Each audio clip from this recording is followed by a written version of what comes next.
আসসালামু আলাইকুম। আমি মুজিবুর রহমান। গত পর্বের ধারাবাহিকতায় এই পর্বে ফ্রিল্যান্সিং সম্পর্কে কিভাবে বা কোন বিষয়গুলো আমরা রিসার্চ করব এই বিষয়গুলো নিয়ে কথা বলবো।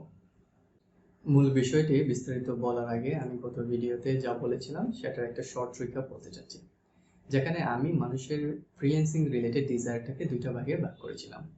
প্রথম ভাগ ছিল যারা কোনো কিছুই করতেছেন না এখনো, আর সেকেন্ড ভাগ ছিল যারা কোনো একটা জবের সাথে বা কমিটমেন্টের সাথে আছেন বাট স্টিল ফ্রিল্যান্সিং করতে ইন্টারেস্টেড। তো প্রথম ভাগে যারা ছিলেন, যারা কোনো কিছুর সাথে ইনভলভ না, আপনাদেরকে বলেছিলাম যে অ্যাকচুয়ালি অ্যাসেস করে দেখতে যে আপনারা কেন এখন পর্যন্ত কোনো কিছু স্টার্ট করতে পারেন নাই, কিসের লেকিংস বা কোনো ডিটারমিনেশনে ঘাটতি আছে কিনা। পরবর্তীতে সেকেন্ড পার্টে যারা ছিলেন তাদেরকে বলেছিলাম যে আপনাদের জবের প্রায়োরিটিটা অ্যাসেস করে দেখতে, যে আসলে আপনারা জবের থেকে বা আপনাদের যে কমিটমেন্টে আছেন ওইখান থেকে প্রায়োরিটাইজেশন অনুযায়ী ফ্রিল্যান্সিং এ এনাফ টাইম অ্যালোকেট করতে পারবেন কিনা। দুই সেগমেন্টের মানুষের জন্যই ডিটারমিনেশন বা পেশেন্স খুবই ইম্পর্টেন্ট ফ্রিল্যান্সিং এ সাকসেসফুল হওয়ার জন্য। কারণ অনেক সময় দেখা যায় যে ফ্রিল্যান্সিং এ আপনার ক্যারিয়ার বিল্ড আপ হতে একটা সময় লেগে যেতেই পারে। তো সেক্ষেত্রে আমি যে বিষয়টা হাইলাইট করেছি যে ডিটারমিনেশন, এটা খুবই ইম্পর্টেন্ট। সো দুই সাইডের মানুষই আপনারা এটা যত বেশি এনশিওর করতে পারবেন আপনাদের সাকসেস হওয়ার রেট তত হাই হবে ইনশাল্লাহ। এইবার আসি দুই দলের মানুষ পরে যে বিষয়টা নিয়ে চিন্তা করবেন, সেটা হলো আপনাদের রেডি টু সেল কোনো স্কিল আছে কিনা। যদি রেডি টু সেল স্কিল থাকে সেক্ষেত্রে তার কোনো কথাই নাই। You can go to the market place, create your profile এবং কাজ শুরু করে দিতে পারেন।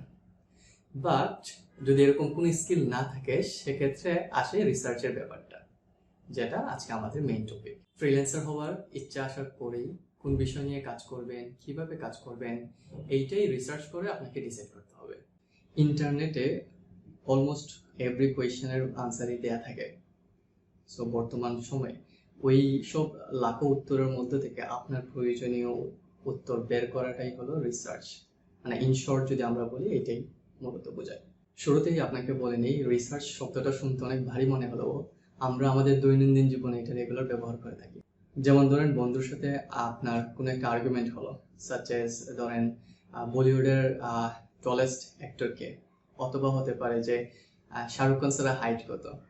তো এই আর্গুমেন্টের আনসার দেখার জন্য আপনি কি করবেন? আপনি গুগলে যাবেন, সার্চ করবেন who is the tallest actor in Bollywood অথবা শাহরুখ খানস হাইট, এবং আপনি আপনার কাঙ্ক্ষিত রেজাল্ট ওইখানে দেখতে পারবেন। তো এখান থেকে কি দাঁড়ালো যে গুগলে বা আপনার ইন্টারনেটে কিন্তু অলরেডি আপনার আনসারটা সামনেই ছিল, জাস্ট আপনাকে এখানে সঠিক কিওয়ার্ড দিয়ে সার্চ করার দরকার হয়েছে এবং আপনি আপনার রেজাল্টটা পেয়ে গেছেন। দেন আরেকটা সিনারিও এরকম হতে পারে যে আপনি কক্সবাজার যেতে চাচ্ছেন, একটা বাজেট ট্যুর দিবেন, আবার চাচ্ছেন যে বিচের আশেপাশে যদি একটা হোটেল পাওয়া যায় মানে বাজেটের মধ্যে, সেক্ষেত্রে আপনার জন্য ভালো হয়। এক্ষেত্রে যেটা হবে যে আপনি গুগল বা ইন্টারনেটে সার্চ দিয়ে আপনি অনেকগুলো হোটেলই পাবেন, এবং সেক্ষেত্রে আপনাকে যেটা করতে হবে আপনার এডিশনাল কিছু কাজ করতে হবে, যে আপনাকে কয়েকটা হোটেল স্পেসিফিক্যালি শর্ট লিস্টেড করতে হবে, এবং সেখান থেকে আপনি কি করবেন, ম্যাপে দেখতে হবে যে কোন হোটেলের ডিস্টেন্স কতটুকু এবং কার প্রাইস কতটুকু। সো এবং এর ভিত্তিতে কিন্তু আপনি একটা অ্যানালাইসিস করতেছেন যে এখান থেকে ধরুন 3টা বা 4টা আপনি অপশন সিলেক্ট করছেন, এখান থেকে কোনটা আপনাকে বেটার আর প্রাইস এবং ডিস্টেন্স দিচ্ছে, এবং ওই অনুযায়ী আপনি ফাইনালি সিলেক্ট করতে পারতেছেন যে কোন হোটেলটাতে আপনি স্টে করবেন। সিনারিওগুলো পরিচিত না? যদি এরকম ঘাটাঘাটি আপনি দৈনন্দিন জীবনে করে থাকেন, সেক্ষেত্রে আপনার জন্য ফ্রিল্যান্সিং করা বা নিজে থেকে ফ্রিল্যান্সিং শেখাটা বেশি কঠিন হবে না। এবার আসি ফ্রিল্যান্সিং এ আপনার এই রিসার্চ টেকনিকগুলো কিভাবে ইউজ করবেন। প্রথমেই আপনি ফ্রিল্যান্সিং রিলেটেড যেসব সাইট আছে such as fibre, Upwork, freelancer.com, এরকম আরো অনেক বহু সাইট আছে, ওইগুলোতে যান। যাওয়ার পরে আপনি ওইখানে বিভিন্ন ধরনের জবস বা কি ধরনের সার্ভিস সেল হয় সেটা দেখতে পারবেন। জেনারেলি আমরা যেটা বুঝি ফ্রিল্যান্সিং মানেই হলো গ্রাফিক্স ডিজাইনিং, ওয়েব ডিজাইনিং বা আইটি রিলেটেড কোনো কাজ। বাট আপনি যদি ওইগুলা একটু ঘাটাঘাটি করেন বা ওই সার্ভিসেসগুলো দেখেন, ওইখানে দেখবেন যে অনেক মানে ছোটখাটো কাজ থেকে শুরু করে অনেক ক্রিটিক্যাল কাজও ওইখানে সেল হয়। তো আপনি ওই সব লিস্ট থেকে আপনি সর্ট আউট করতে পারেন যে কোন কোন সার্ভিস মানে আপনার স্কিল অনুযায়ী বা আপনার যে কোয়ালিফিকেশন আছে ওই অনুযায়ী কোন কাজগুলো আপনি করতে পারেন, বা আপনি একটু লাইক এডিশনাল কিছু স্কিল ডেভেলপ করলেই করতে পারবেন। ওইখান থেকে কিছু সার্ভিস আপনি লিস্ট ডাউন করতে। এবার আসি সার্ভিস সিলেক্ট করার সময় আপনারা কি কি বিষয় মাথায় রাখবেন। ফার্স্ট অফ অল সাস্টেনেবিলিটি আমি লাস্ট ভিডিওতেও বলেছিলাম যে যে কাজটা আপনার ফিউচারিস্টিক, মানে ফিউচারেও অনেকদিন এই সার্ভিসটা থাকবে, মানে খুব ইমিডিয়েট এই সার্ভিসের কোনো অল্টারনেটিভ আসতেছে না। দেন সেকেন্ডলি যেটা দেখবেন হলো ক্রিটিক্যালিটি, মানে এটা কি খুব ইজি টাস্ক, কারণ আমি বলতেছি না যে এটা অ্যাভয়েড করবেন ফুললি, বাট ইজি কাজে যেটা হয় আপনার এখানে কম্পিটিশন রেট ভেরি হাই, রেটও কম থাকে। যদিও স্টার্টিং এর জন্য you can go with that, but আপনাকে মাথায় রাখতে হবে যে আমি যদি লং টার্মে ফ্রিল্যান্সিং ক্যারিয়ার হিসেবে নিতে চাই, আমাকে আমার ক্রিটিক্যাল কোনো স্কিল ডেভেলপ অবশ্যই করতে হবে, যে সার্ভিসটা আমি সেল করতে পারবো লং টার্মে এবং ভালো পেমেন্ট পাবো। এবং এইসব সার্ভিসগুলো যখন আপনি ঘাটাঘাটি করবেন, ওইখানে যদি কোনো স্পেসিফিক সার্ভিস আপনার আন্ডারস্ট্যান্ডিং এর মধ্যে না থাকে বা বুঝতেছেন না যে এটা কি ধরনের সার্ভিস, সেক্ষেত্রেও কিন্তু আপনি গুগলকে কোয়েশ্চেন করতে পারেন যে what is this service, actually এটা কিভাবে সেল করা লাগে বা কি কি টেকনিক্স এটাতে দরকার হয়। এখানেও কিন্তু আপনি গুগলের হেল্প নিয়ে আপনি ডিসাইড করতে পারতেছেন যে কোন সার্ভিসটা আপনার জন্য বেটার হবে। কাজ শর্টলিস্ট হওয়ার পরে যে বিষয়টা আমরা রিসার্চ করতে পারি সেটা হলো আমাদের ফার্দার কি কি স্কিল ডেভেলপ করা লাগবে। শুরুতেই আমি কাউকে কোনো ইনভেস্টমেন্টে যেতে এনকারেজ করবো না। অবশ্যই আপনি যে স্কিলগুলো সিলেক্ট করছেন ওইগুলোর কিছু ফ্রি রিসোর্সেস ইন্টারনেটে অ্যাভেলেবেল আছে। তো এইখানে আমরা যে আর্লিয়ার যে রিসার্চের ব্যাপারগুলো ডিসকাস করছি, এখানে আপনি ওইগুলো অ্যাপ্লাই করেন যে what kind of techniques or skills you will need for this specific service.